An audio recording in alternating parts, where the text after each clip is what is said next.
If this is your first time on this page, please subscribe to the channel, like the video and share it just so others may also know and hear what is going on in our political space here in Ghana and of course beyond.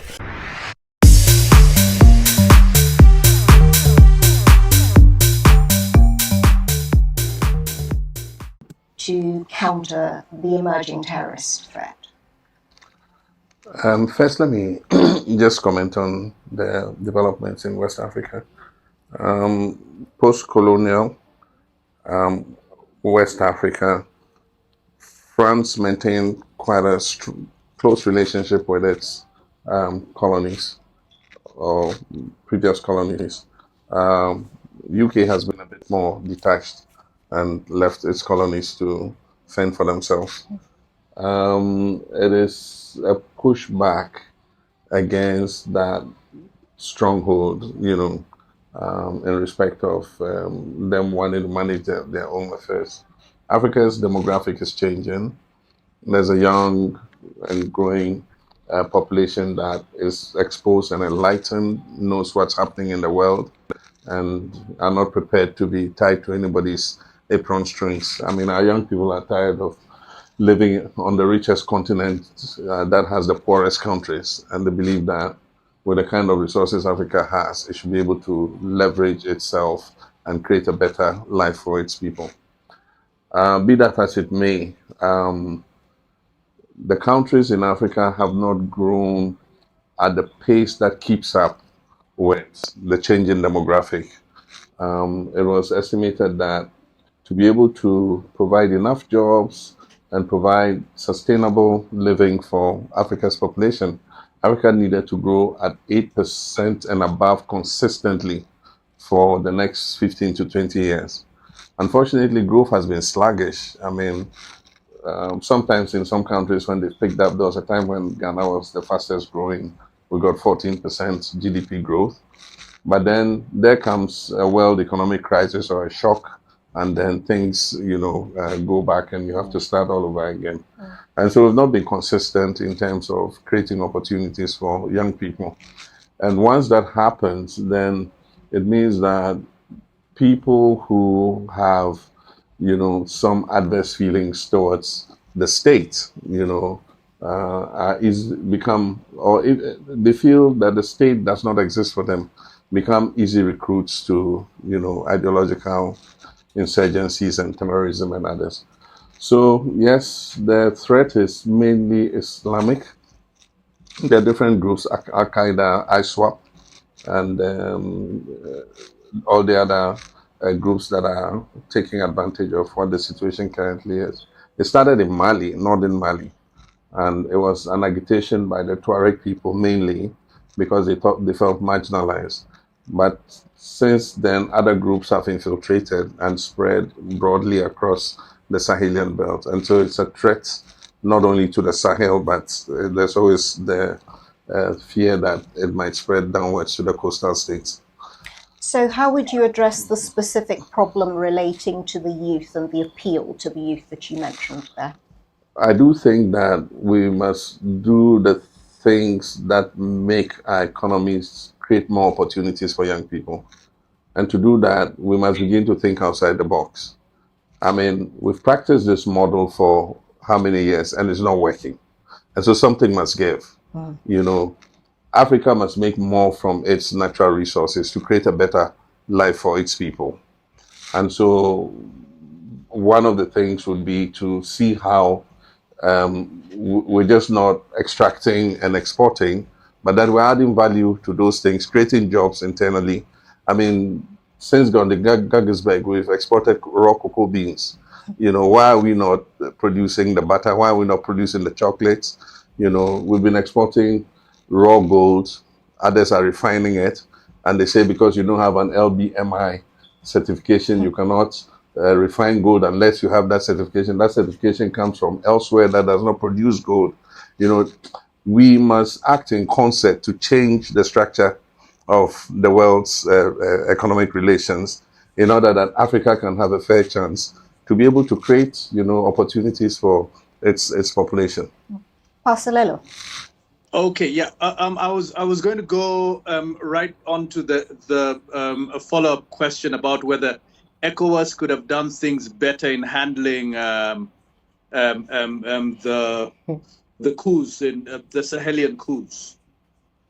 Because I'm interested, Mr. President, in taking you up on what you're saying about the kind of youth productivity and employment crisis, and these young putschists coming into power with kind of Sankara-esque idealism, and what you think of that, and then you have ECOWAS on the other hand, with profile of leaders, let us say, of a certain age, basically completely shutting the door on these coup leaders. Could ECOWAS have done things differently? No, I think that what ECOWAS did was just to apply the rules in the book. But remember that those rules were formulated years ago. That, I mean, if there was a coup d'etat, this is what you had to do. You had to expel the country, place sanctions on the country, and so on and so forth. But we need to look at those rules again and note it, and also note that these coup d'etats that are happening are the result of a loss of faith of our young people in our democratic experiments. Our young people are tired of corruption, they're tired of the poverty, they're tired of poor infrastructure, and they believe that the democracy is not delivering the dividend for them that is required. And so that's why, there's this pushback. And so we need as ECOWAS to sit again and look at those rules that were set, that you sanction countries, you expel them from the union and all that, and come out with new rules of engagement. I do think that as a sub-region, we're not cooperating enough. We have all the ETLS and all the rules. Export trade liberalization says that if you have 60% local content, you can export goods freely into the neighboring country. It hasn't really worked that way. You have all kinds of, non-tariff barriers. You have transit fees charged by countries when they shouldn't. And so we're not leveraging the opportunities that this sub-regional cooperation should. And as long as we're not doing that, then we're not creating the momentum that can change people's lives. Every country is a silo in itself. And so I do think that we need to look at the whole ECOWAS project again. ECOWAS has been in existence since 1975. Indeed, it's the oldest, sub-regional cooperation bloc.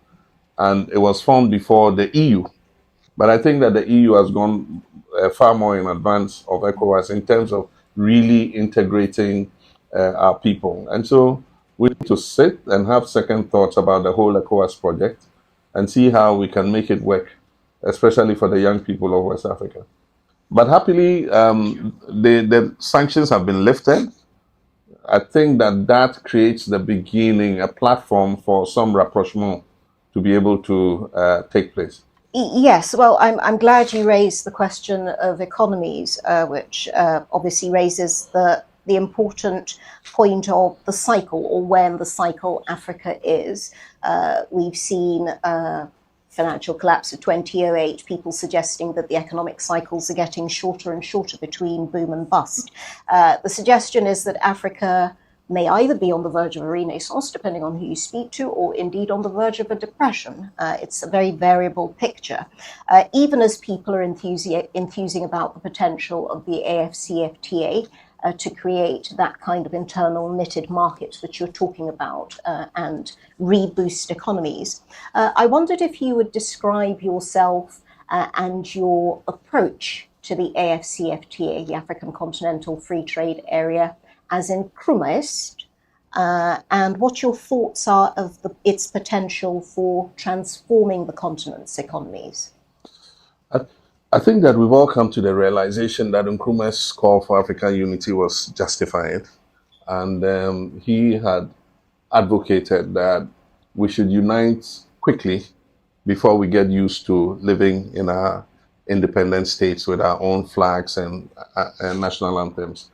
Unfortunately, he did not win the argument, and we are 54 countries.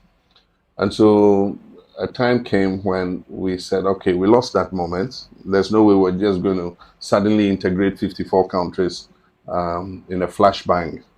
And so happily, we have 5 sub-regional groupings on the continent. And so the decision was taken at the time that, okay, why don't we go ahead and consolidate the sub-regional groupings? And when we have done that, we open up, trade between the sub-regional blocks and use that as a building blocks to eventual continental unity. I was the chairman of the high-level committee on trade that was the precursor to the African Continental Free Trade Area. There are 2 stumbling blocks to the success of African Continental Free Trade. And the first one is just even the availability of the infrastructure for trade. All the trade routes, shipping routes, are not geared towards trade between Africa. They're geared towards trade with the rest of the world. And so they're geared towards taking raw materials out of Africa and bringing finished commodities back in. And so if you wanted to ship tea from Kenya, you were more likely to have that that tea being transshipped from some other continent before coming back to Africa.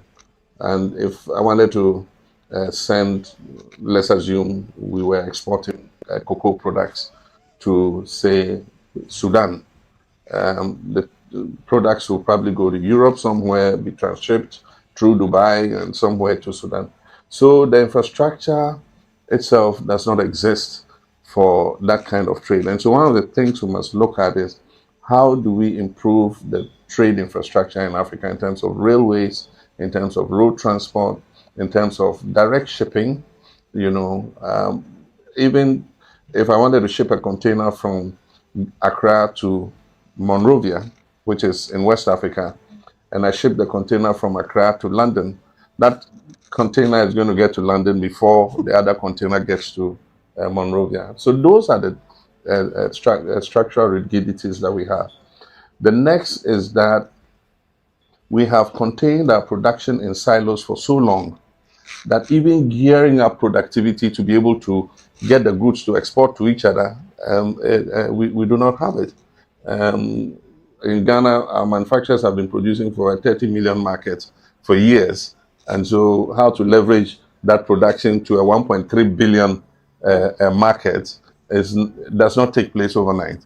And so changing the orientation of our manufacturers to know that it's okay to ramp up production, put in new production lines, find new markets in the rest of the continent is something that we have to do. And that's why I'm advocating a 24-hour economic policy, asking our manufacturers to put in additional shifts, increase production. We have a pharmaceutical industry in Ghana that has been producing mainly for the Ghanaian market. I made some investment there. I gave them 50 million cedis at the time, which was about $10 million to expand their production so that they could export into the ECOWAS trade area, because at the time we were signed up to ETLS, but not to African Continental Free Trade. So some of them ventured into Sierra Leone, Liberia, into Burkina Faso. And so you'll still find Ghanaian pharmaceuticals in those countries. But how do we ramp it up to not a 300 million market, which is the ECOWAS market, but to a 1.3 billion continental market? Those are some of the things that we as a continent must resolve. Do you think the political will and business will and interest are there to ramp up the production? I do think they are there. It's a few infant steps at a time, but I think it will pick up as we solve the rigidities. For instance, we are looking to raise money to build the Abidjan-Lagos highway. I mean, if you look at West Africa, the biggest trade volumes are in that corridor between Lagos and Abidjan. And yet there is no highway that allows seamless movement of goods across that corridor. And so when I was president, we signed the MOU for the Abidjan-Lagos corridor. And I think it's gotten to a stage where they're ready to go on the market for funding to build that corridor. If they do it, and we reduce the snap checks and all the police barriers and all the impediments in that way, and that a truck can move seamlessly from Lagos to Abidjan to deliver goods. I think that will be the beginning of something. I know that in East Africa too, some investment in the rail is taking place in Tanzania and things to open up landlocked countries to the ports. So we're beginning to see a movement. Something is beginning to happen. And like I said, these are infant steps, but if they pick up, I'm sure that things will change on the continent. Marcelelo. Mr. President, can we go back to the democracy question? You've been an incumbent, an election observer, and now an opposition presidential candidate. What are your thoughts on how electoral commissions should be designed to minimize partisan bias? I've participated in many elections in Ghana as a participant, a direct participant, but also as an observer in many other elections all across the continent. And for one, you need an independent electoral commission. And in most countries, in the reports that I've written as an observer, is that the nations should have electoral commissions that are independent and autonomous and not under the control of any government. Now, what happens is you assume that the commission should be independent, but in many cases, it is not so. Let me use my country, Ghana, as an example. We've had an electoral commission that has been a model for the whole of Africa because of the innovations that we have introduced at every stage of the way. Anytime we've had an election, we look at what went well, what didn't go well, and then we make reforms in order to improve the election. And because of that, it has created some of the best electoral processes that Africa has.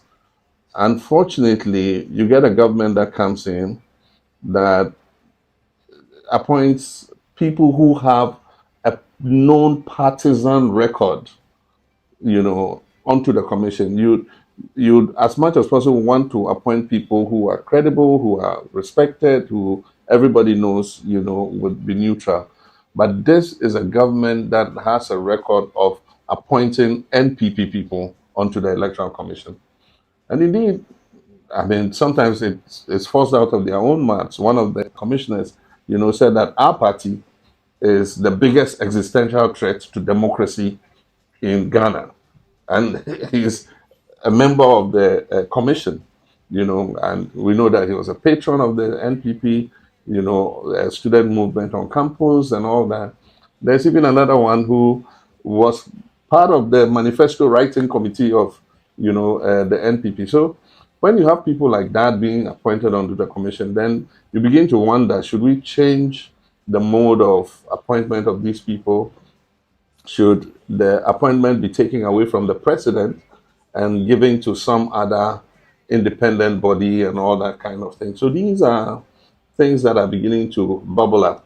And I think that Ghana has the shock absorbers to be able to go through these processes and make the necessary reforms. In the last election, we went to court because the Electoral Commission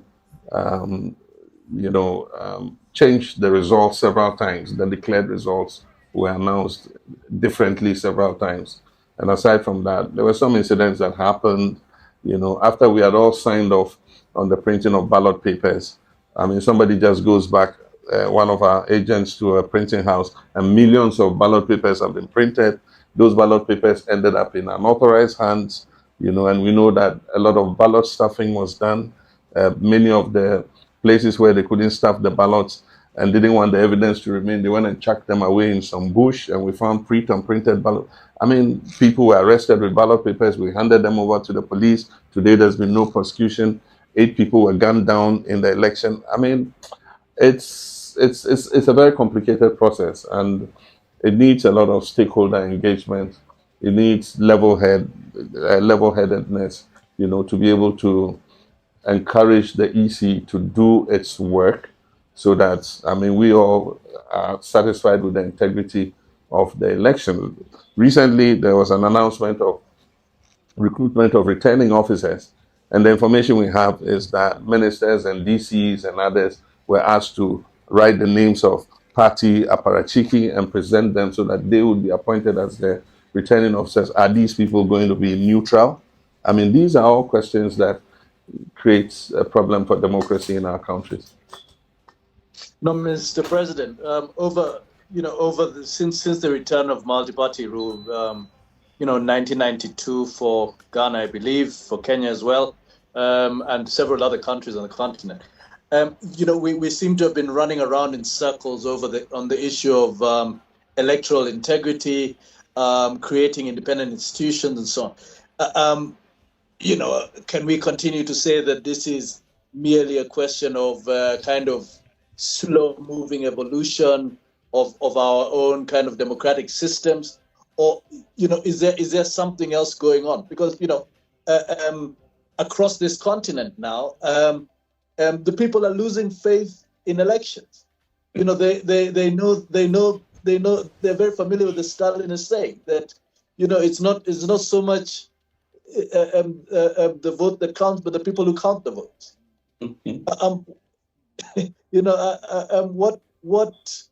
What's going on? You've been around the block. Yeah, Pasolelo, I agree with you, and that accounts for part of the deterioration of the faith of our young people in our democracy. Because, I mean, they say, what is the essence of voting every 4 years when I don't see it creating any opportunities for me? And so we must not only vote, but we must consolidate our democracy, strengthen our institutions, improve our economies, and create opportunities for young people. Unfortunately, from time to time, you get a government and a leader who comes who takes things back. I mean, we've been trying to build up the institutions, the judiciary, and all the other state institutions, and then suddenly you come with a president who packs the courts with, I mean, people who have known party affiliations. Even though there's no cap or a ceiling on the number of Supreme Court judges, I mean, there comes a president who appoints the most judges in history. Just because you want to dominate the courts. We have problems with our judiciary's neutrality. There have been 2 interlocutory injunctions that were placed, one on the president and another on the speaker. And then suddenly the judiciary call for hearing of the interlocutory injunction against the speaker, when the interlocutory injunction against the president was filed first. And I mean, it leaves a sour taste in people's mouths. So I am for strengthening state institutions, and I believe that over the years from President Rawlings, even though President Rawlings came out of a military regime, I mean, he did well, especially considering the fact that he was the first president after the promulgation of the 1992 Constitution. He did well to start to build up those institutions. President Kufuor came, he's a known Democrat, and I don't think that there were those tendencies. President Mills, who's an alumnus of this university, was a perfect Democrat. I came and I did my best. I never ever interfered with the judiciary in any way. I never interfered in the working of state institutions. But unfortunately, I can't say the same for the last 7.5 years. You paint a troubling picture of democracy, and you refer to interlocutory injunctions and the process surrounding the anti-LGBTQI bill. Your comments on the impending passage of the bill and the politics around it? It was a bill that was moved by private members. We call it a private members bill. And there were 4 members from the NDC side. and one from the MPP side. So we can say it was a bipartisan bill. The bill has been in Parliament for quite a while, and eventually it was passed. Now we're faced with, when a sovereign parliament has passed a bill, can anybody say that bill should not pass? It's weighing our democracy, because the people's representatives have voted and it was unanimously passed. There was no objection. But it goes to the president, and the president says that the attorney general has advised that he shouldn't sign it because it places a charge on the state. And the rule says that a private member's bill must not place a charge on the state. Article 108. Yeah. But the Constitution also says that after Parliament has finished the bill, it shall present the bill to the President for signature, for assent. And the President can assent, and it becomes law, it becomes an act. Or the President can dissent and return the bill within 7 days with stated reasons why he thinks that there's a problem with the bill, or alternatively, he can refer it to the Council of State for advice.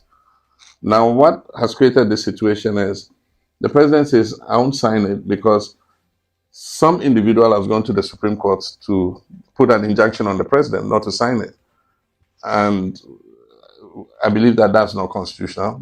The constitutional process must go through, because that is the absurdity that is happening.